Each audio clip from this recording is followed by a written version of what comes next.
তোমার আমার প্রেম লেখনীতে প্রিমা ফারনাজ চৌধুরী। পর্ব সংখ্যা ৮। টুসু হাতের ভর দিয়ে কোনো মতে উঠে দাঁড়ালো। মনে হলো শরীরের প্রতিটি হাড়গোড় ভাঙছে একটু একটু করে। সে টালমাটাল পায়ে হেঁটে বিবেক ভাইয়ের ঘরে গেল।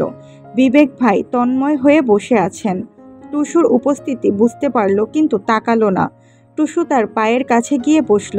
কিছুক্ষণ বিবেক ভাইয়ের মুখের দিকে চেয়ে কান্না ভেজা কণ্ঠে জানতে চাইল, এখন সুস্থ বোধ করছো? হ্যাঁ। কেন মারলে আমার আপাকে? তোর আপা একটা বেঈমান, প্রতারক। কি করেছে? আমাকে ঠকিয়েছে। কিভাবে? বিবেক টুসুর দিকে তাকালো একবার, কড়া মেজাজে বলল, ও তুই সেজে আমার অভিনব সারাপের সাথে কথা বলছিল। কিছুক্ষণ রায়দা, কিছুক্ষণ রায়মা। 25শে বৈশাখ ওর জন্মদিন ছিল, অথচ অভিনবকে বলল ওর জন্মদিন চলে গেছে। 18ই ফাল্গুন ওর জন্মদিন।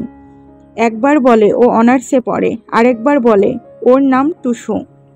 মোট কথা তুই সেজে কথা বলতে চেয়েছিল, কিন্তু মাঝখান থেকে সব ঘেটে হয়ে গেছে। অভিনব সারাপকে? বিবেক ভাই রাগ সামলাতে নিজের ঠোঁট কামড়ে ধরল, তারপর বলল, আমি। টুসুর চোখ থেকে আরও এক ফোঁটা জল পড়ল। বিবেক ভাই ধমকে উঠলেন, তুই কাঁদছিস কেন? ওর মারটা প্রয়োজন ছিল। টুসু বাহাত দিয়ে চোখ মুছে বলল, তুমি অভিনব সারাফ হয়ে আপার সাথে অভিনয় করেছ? হ্যাঁ, অভিনয়ই তো। টুসু ঠোঁট বাঁকিয়ে কাঁদল, বলল, তুমি আপাকে কত ভালোবাসো, অথচ আঘাত করতে তোমার হাত কাঁপল না? তোর আপাও আমাকে আঘাত দিয়েছে, ঠকানোটা আঘাত নয়। যা, ওকে গিয়ে জ্ঞান দে। আমি দেখতে চাইছিলাম ও ঠিক কতটা নিচে নামতে পারে। ওর কাছে সম্পর্ক এত ঠুনকো যে কিছুদিন কথা বললেই প্রেমে পড়ে গেল। তুই জানিস ওর মেসেজের ধরন কেমন? সদ্য প্রেমে পড়া কিশোরীর মতো। ওর মুখে কোনোদিন মিঠে কথা, আবেগী কথাবার্তা শুনেছিস তুই? অথচ মেসেজে তুই সেজে কথা বলছিল আমার সাথে, আমাকে এত বলছিল সে বাড়ির সব কাজ করে, দাদির সেবা করে, ঠিক আমি বাড়িতে থাকলে কাজ নিয়ে যেভাবে মিথ্যে বলতো ঠিক সেরকম। ওর কথা শুনে মনে হচ্ছিল ও সারাদিন বাড়ির সব কাজ করে, অথচ কাজ যতটা না করে ততটা বলে বেড়ায়, তা আমি ছাড়া কে জানে? ওর মতো কাজচোর আর আছে? আরও একটা কথা বল, আমার সাথে তোর বোন ঝগড়া ছাড়া কোনোদিন দুটো কথা বলেছে? আমি লাল রঙের পোশাক পরতে বললে ও নীল রঙের পরেছে, এটা করতে বললে সেটা করেছে, বরাবরের মতো তেড়ামো করে চলাফেরা করেছে। আর অভিনব সারাপ যা বলেছে ও তাই করেছে, যেন ও বাধ্য। তোর বোনের জন্য কি আমি মরে যাচ্ছিলাম? না তো, তাহলে আমাকে বলে দিত, আমিও সম্পর্কে রীতি টানতাম। ওরকম চরিত্রহীন মেয়েকে কে বিয়ে করবে? বাড়িতে একজন, মেসেঞ্জারে একজন, আর বিয়ে করছে আরেকজনকে। কতটা দুশ্চরিত্র মেয়ে ও! টুসু হাঁ করে শুনছে। বিবেক রাগে ফোঁস করছে। তখনই তার চোখ টুসুর দিকে পড়ল। একটু অস্বস্তি হলো। ওর সামনে এত কিছু বলাটা ভালো হচ্ছে না।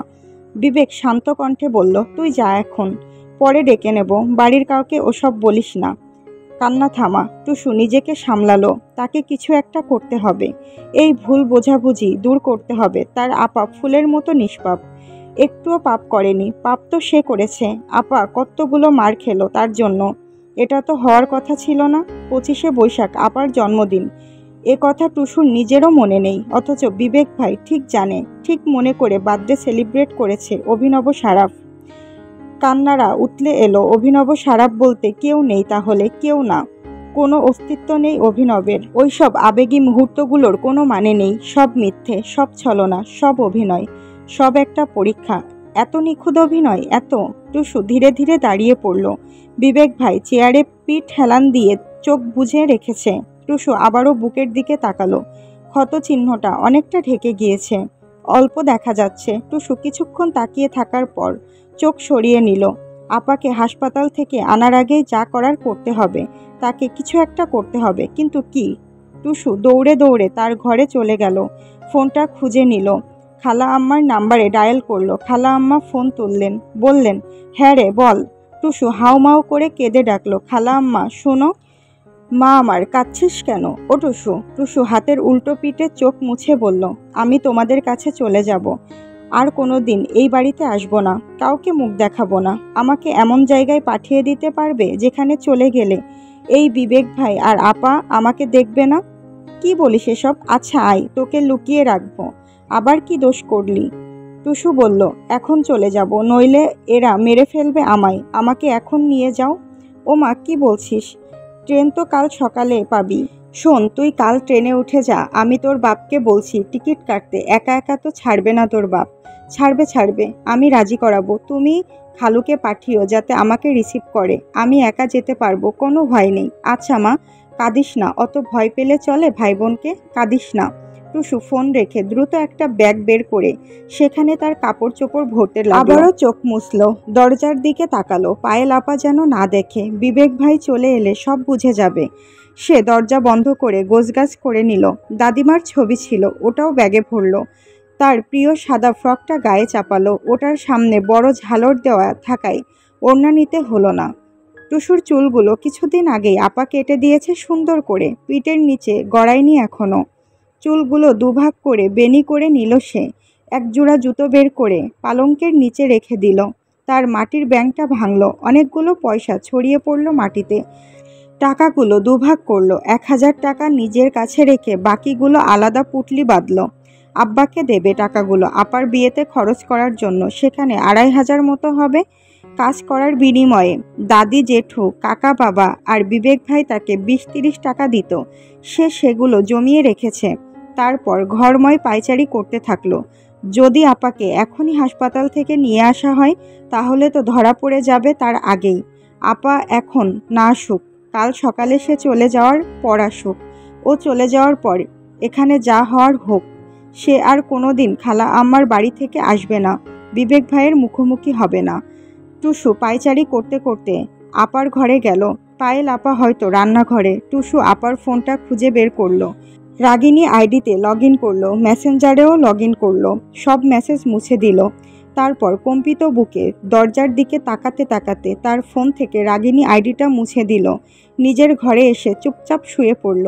ছোট্ট শরীরটা আপাতমস্তক কাঁপতে লাগলো কান্নার দমকে দমকে। চোখ জোড়া লাল হয়ে এলো। এত পাপ কে সইবে? কিভাবে সইবে? কিছুক্ষণ পর আবারও উঠে বসলো। দম ফেলতে পারছে না। কি করবে? পানি? হ্যাঁ, পানি লাগবে। সে জগ থেকে পানি ঢাললো গ্লাসে। ঢকঢক করে পানি খেলো।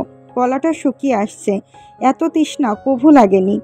পানি খাওয়ার পর মুখ মুছে বিছানায় উঠে বসলো। ফোনটা হাতে নিল। গ্যালারি থেকে একে একে সব ছবি ডিলিট করে দিতে লাগলো। তারপর হঠাৎ করে একটা ছবি চোখে পড়ল। অভিনব ভিডিওটা পাঠিয়েছে। সে সমুদ্রে বেড়াতে গিয়েছে। সেখানে বালুচরে রাগিনী নামটা আঙুল দিয়ে লিখছে। আঙুলটা বিবেক ভাইয়ের। না, টুসুর বিশ্বাস হয় না। অভিনব মিথ্যে নয়। এত মিথ্যে অভিনয় কি করে হয়? সে তো অভিনয় করেনি। টুসু কাঁদতে লাগলো। চিৎকার করে কাঁদতে পারলে বোধহয় শান্তি লাগতো, কিন্তু তার সুযোগ নেই। অভিনব সারাপ তার কান্নার অধিকারটুকু কেড়ে নিয়েছে। অভিনেতা, মারাত্মক অভিনয় তার, মিথ্যুক। সে ফোনটা বুকে চেপে ধরে কাঁদতে লাগলো হাউমাউ করে। তারপর কান্না সামলাতে সামলাতে ভিডিওটা ডিলিট করে দিল। জন্মদিনের ভিডিওটা সামনে এলো। কানে লাগিয়ে টুসু আবারও ভয়েসটা শুনল। এজন্যই সে সেদিনও বারবার ভয়েসটা শুনেছিল। সে এত চেনা লাগছিল, এত পরিচিত। ছি! আরও কতগুলো স্ক্রিনশট সামনে এলো। তাদের প্রপোজের সময়গুলো কত সুন্দর ছিল। সে তুলিকে স্ক্রিনশট পাঠিয়েছিল। খুশিতে সারা রাত ঘুমোয়নি।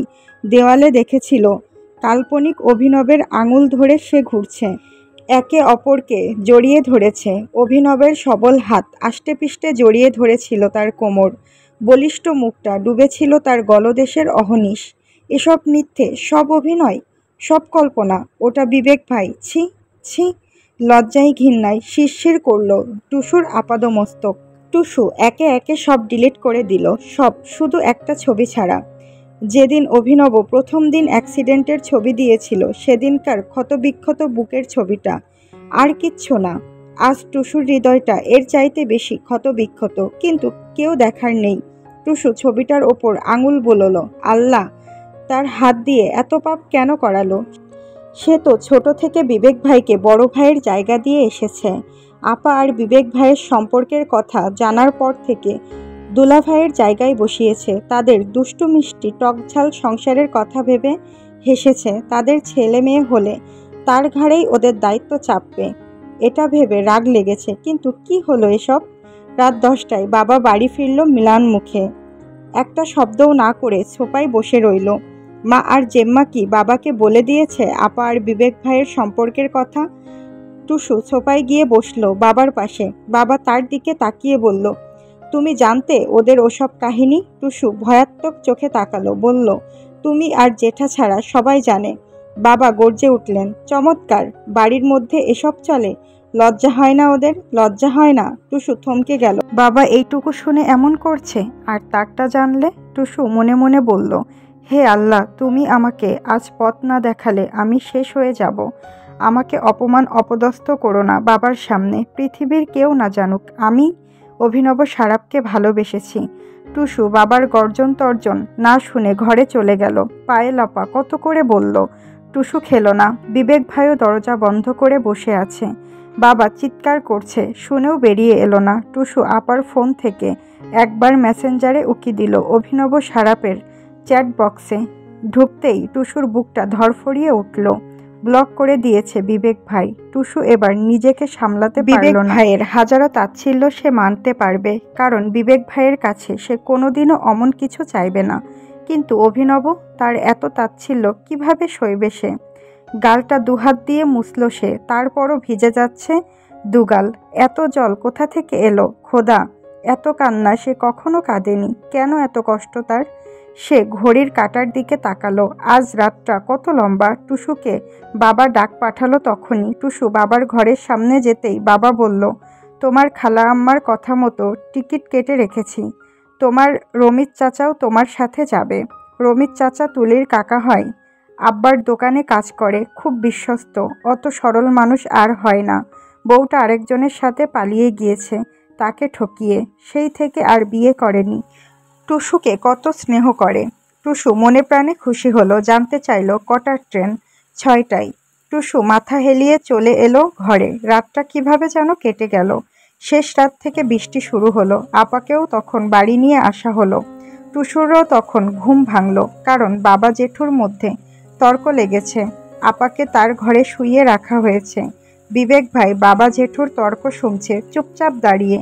পায়েল আপা বারংবার জেঠুকে থামার অনুরোধ করছে, বলছে, কাকাকে বলতে দাও, তার মেয়েকে তোমার ছেলে মেরেছে, দেখেও কিছু বলবে না? কষ্ট থেকে বলছে, দেখলে না ওকে কিভাবে মারল? জেঠু চেঁচিয়ে উঠে বলল, ওর মেয়ে ওদের সম্পর্কের কথা লুকালো কেন? তলে তলে সব ঠিক করে রেখেছে, আমাদের জানালো না কেন? লন্ডনওয়ালা দেখে বিয়ে করে ফেলছে, পেটাবে না? বেশ করেছে।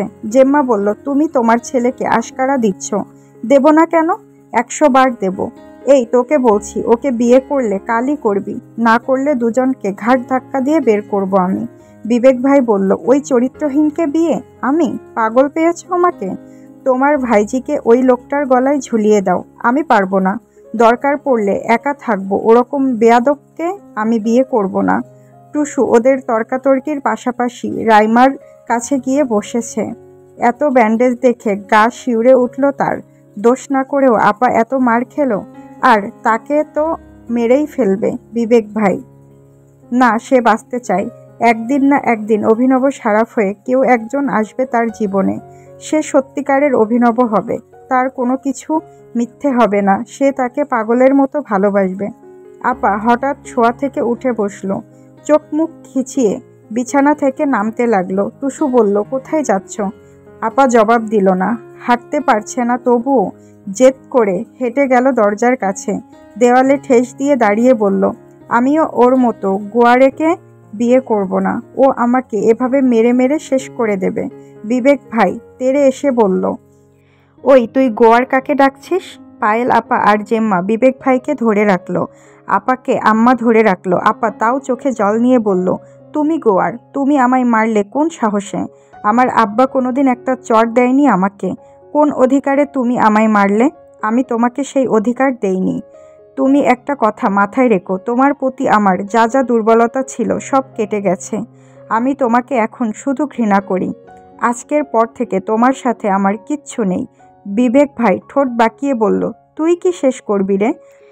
তোর শেষ করা আর শেষ না করাই কি এসে যায় আমার? তোকে মারলাম কারণ তুই চরিত্রহীন। চরিত্র ঠিক কর। এই বাড়িতে থেকে লম্পটামি করতে পারবি না। আপা রেগে গেল।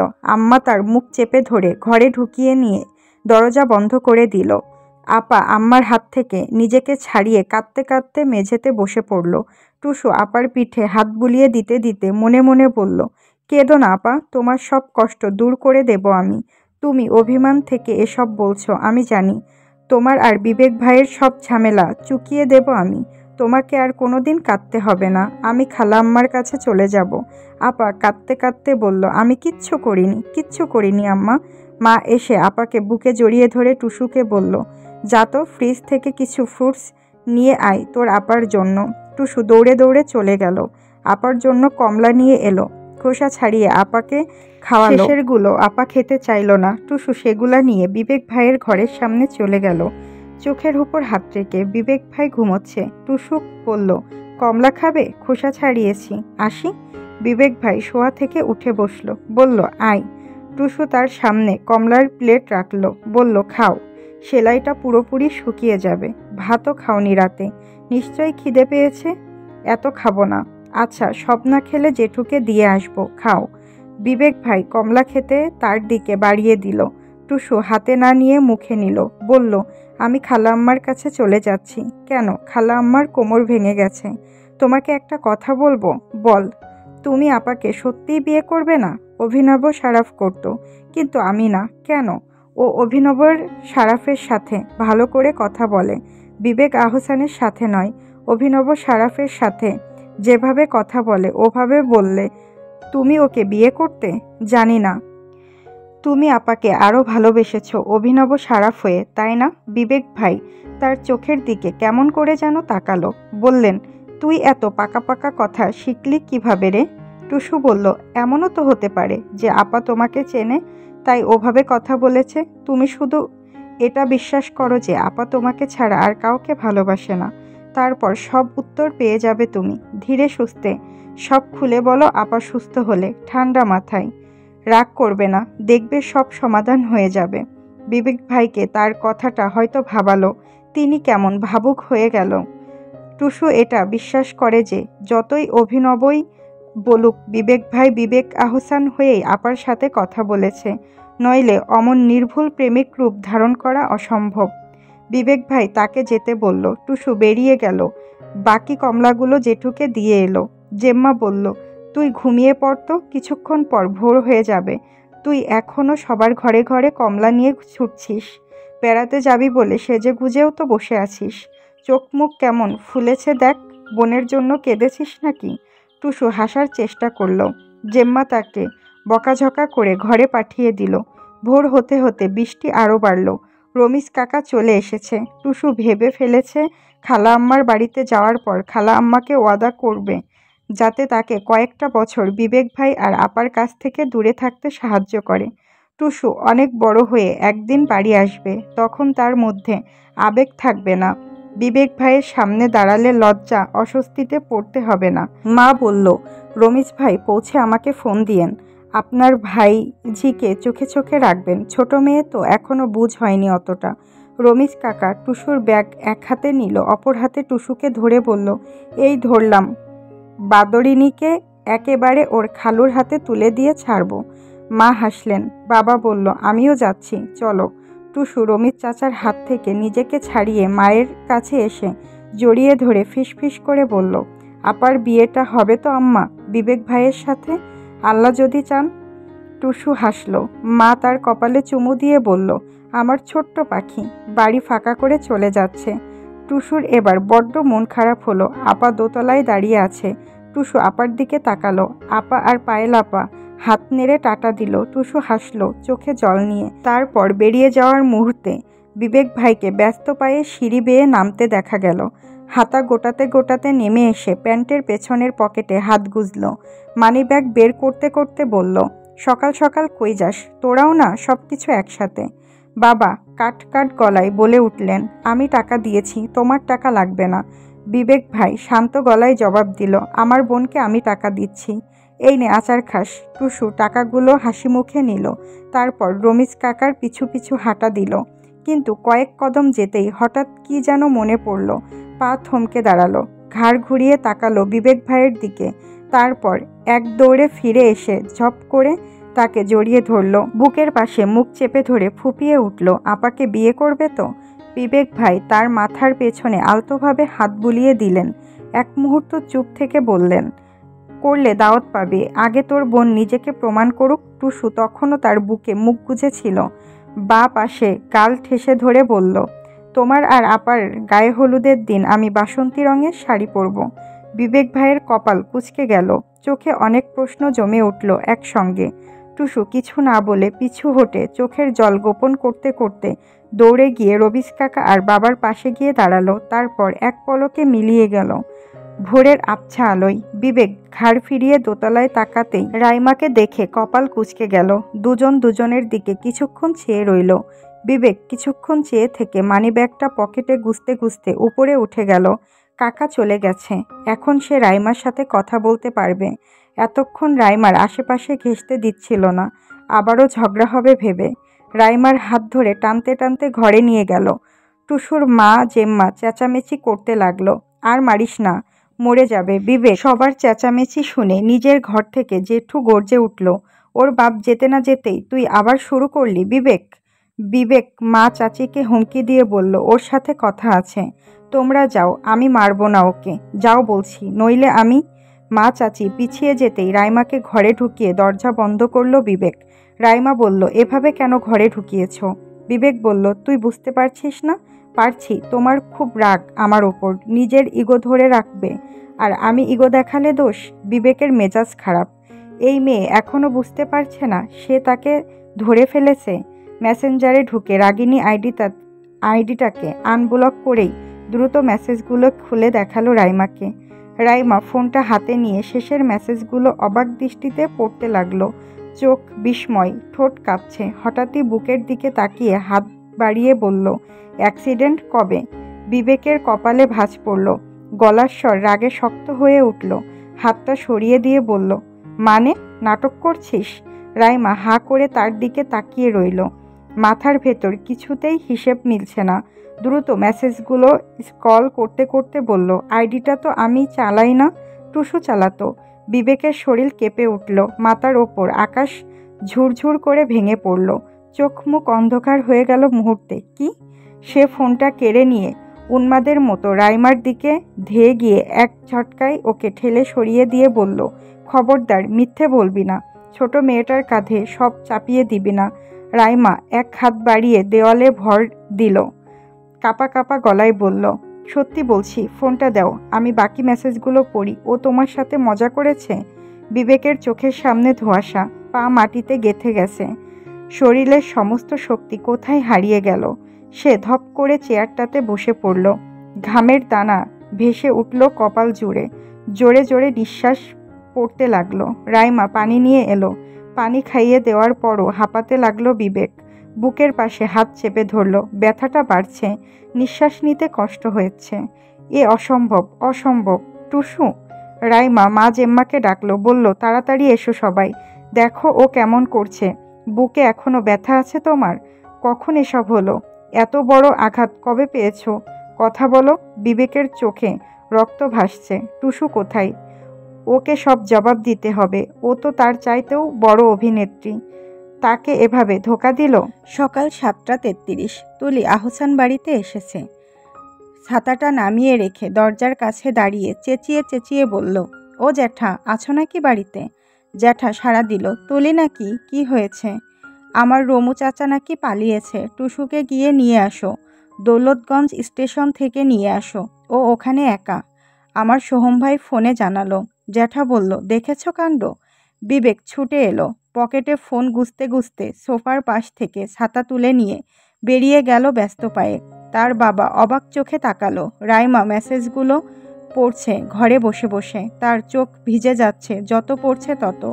এত প্রেম, এত প্রতিশ্রুতি, এত কথা, এত অনুভূতি। তার বুকটা ভরে উঠল রাগিনীর জায়গায় নিজেকে বসাতেই। কিন্তু পরক্ষণেই একটা ধাক্কা খেল সে। তাদের মধ্যে তো কোনোদিন এমনটা হয়নি। এত এত প্রেম, এত এত কথা হয়নি কখনো।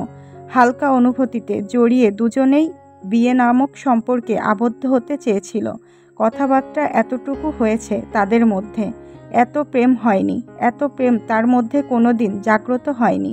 এত কথা সে জানেও না। এত মিষ্টি সুরে সে কখনো কথা বলেনি। বসন্ত রানী তো সে নয়। টুসু বিবেক ভাইকে না চিনেই এত কথা বলেছে। এ তো অপূর্ণ থেকে যাওয়া একটা সংসারের মতো। রাইমা শুধু কাঁদল। সে জানে না কি হবে, জানে না কিছু। পায়েল, মা, চাচিরা সবাই মিলে বলাবলি করছে রমিত চাচাকে নিয়ে। পাগল লোকটার হাতে মেয়েটাকে ছেড়ে লাভ হলো? বিবেকের মা বলল, থাক, চিন্তা করিস না ছোট, বিবেক তো গেছে, ও ওর বোনকে নিয়ে ফিরে আসবে। বিবেককে একা একা দৌলতগঞ্জ স্টেশনের দিকে রওনা দিতে হয়েছে, একা বাসে করে। বুকের ভেতরটা ঢিপ ঢিপ করছিল। অনেক প্রশ্নের জবাব টুসুকে দিতে হবে, অনেক প্রশ্ন। ফোনটা বেজে উঠতেই বিবেক রিসিভ করলো টুসুর বাবার ফোন। হ্যালো, তুই রওনা দিয়েছিস? হ্যাঁ কাকা, আমিও আসছি। মেয়েটা হারিয়ে যাবে না তো? না না, এসব ভেবো না, আমি তো যাচ্ছি, আমার লোকজন আছে ওখানে, চিন্তা করো না। কথা বলা শেষ করে বিবেক বাসের সিটে হেলান দিল। টুসুকে পাবে, তারপর বাকি কথা। কি কথা বলবে? তারপর নিজেই অবাক হলো এই ভেবে এমন দিনও এলো যে বিবেক আহসানকে ভাবতে হচ্ছে ওইটুকুনি মেয়ের সাথে কি কথা বলবে। সব মনে পড়তে লাগলো একের পর এক। ওই সব কথোপকথন টুসুর সাথে হয়েছে, ভাবতেই কেমন যেন লাগলো। এমন জঘন্য অনুভূতির নাম কি দেওয়া যায়? বিবেক আর কিছু ভাবতে পারল না। টুসুর মুখোমুখি তাকে হতেই হবে। এই এক জীবনে এমন পরিস্থিতিতেও তাকে পড়তে হবে, তা কখনোই ভাবেনি বিবেক। চোখ বুজে আসতে আসতে সে পৌঁছে গেল দৌলতগঞ্জ। তুলি যে বলল তার কাকা হারিয়ে গেছে, আসলে তা নয়, ঘটেছে অন্য ঘটনা। বিবেক দৌলতগঞ্জ যাওয়ার পর দেখল স্টেশনে অনেকটা আগে মানুষের ভিড়। ট্রেন থামার আগেই আগুন লেগে গিয়েছে, যে আগুন বৃষ্টির পানিতেও নেভাতে পারেনি। আর রমিজ কাকার লাশটা আগুনে পুড়ে পড়েছিল একপাশে। চিরকাল অবহেলা পাওয়া এই মানুষটা এভাবে পড়েছিল দেখেও তার স্বজনদের চোখে এক ফোঁটা পানি পড়েনি। কিন্তু টুসু, মানুষ তার প্রিয়জনদের ভালো রাখতে কত ত্যাগ করে, কত কিছু ছেড়ে দেয়, কত কি বুকের ভিতর চেপে ধরে রাখে, কত কিছু সহ্য করে। টুসু তার আপা বিবেক ভাইকে ভালো রাখতে খালা আম্মার বাড়ি যাওয়ার বদলতে তার দাদির কাছে চলে গিয়েছে, একেবারে যাতে কোনো দিন অত অস্বস্তি আর লজ্জা নিয়ে বিবেক ভাই আর আপার সামনে দাঁড়াতে না হয়। সে আপার সংসার কাছ থেকে দেখতে পারত না, কোনো দিন সহ্য হতো না। ওই বুকে তার মাথা রেখে ঘুমানোর কথা ছিল, ওটাকে সে বহু যত্ন করে সুস্থ করেছিল, কথার যত্ন দিয়ে। অন্যদিকে বিবেক ভাইকেও কোনোদিন ভালোবাসতে পারত না। এত ঘৃণা, লজ্জা, অস্বস্তি নিয়ে বাঁচার চাইতে আগুনে পুড়ে রেললাইনের পাশে ছিটকে পড়ে বৃষ্টিতে ভিজে বিবেক ভাইয়ের মতো অমন পাথর কঠিন হৃদয়ের মানুষের চোখে দুপোটা চোখের জল যে দেখতে পেয়েছিল তা কম কিসে। বিবেক শক্ত হয়ে গিয়েছিল। সাদা ফ্রক পরা ছোট্ট শরীরকে ওভাবে কালো হয়ে পড়ে থাকতে দেখে টুসু যদি দেখত তার বিবেক ভাইয়ের সমস্ত আবেগ, সমস্ত চোখের জল সেদিন শুধুমাত্র তার জন্য ঝরে পড়েছিল শত শত মানুষের সামনে। আকাশের চাইতেও খুব কঠিন গর্জন সেদিন বিবেক আহ্বান করেছিল ছোট্ট পুতুলের গায়ে প্রাণ ফিরিয়ে দেওয়ার জন্য। অভিনয়ের পুরস্কার এর চেয়ে আর বেশি কি হতে পারত? মাটির নিচে কাফনে মোড়ানো লাশটা রাখার সময় নিজের সমস্ত আবেগকে ওই দিন কবর দিয়ে ফেলেছিল বিবেক আহসান। অবশ্য তার চোখের জল, আবেগ টুসু ব্যতীত সবাই দেখেছে।